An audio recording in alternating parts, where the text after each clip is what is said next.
se v najmanjši javni kulturni ustanovi v Sloveniji, imenuje se Sinagoga Maribor.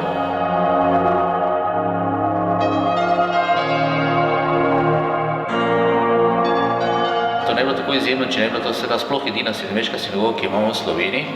No, res je treba tudi povedati, da imamo samo potem še eno sinagogo, ki je iz 19. stoletja v Lendavi, vendar v evropskem merilu seveda to je izjemno redko.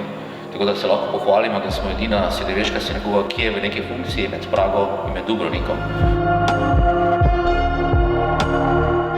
Čeprav je naša ustanova muzej, v tem trenutku obe aktualni razstavi nista v ožji muzejski.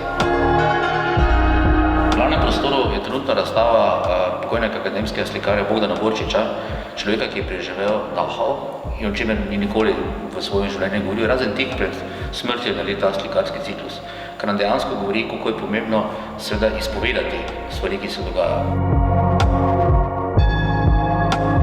Na drugi strani imamo v tem predprostoru fotografsko razstavo Marka Bogriča, posvečeno njegovemu dedu, ki se nikoli ni vrnil iz Dachau. Na ta način seveda dobimo tudi tisti drugi ključni pomen, ki ga imajo muzeji. Ne samo, da torej gradivo, ki je izpovedano, ki je bilo predstavljeno, ohranimo, ampak da ga tudi ohranimo za naprej, kot v tem primeru vidimo seveda na tej fotografski razstavi.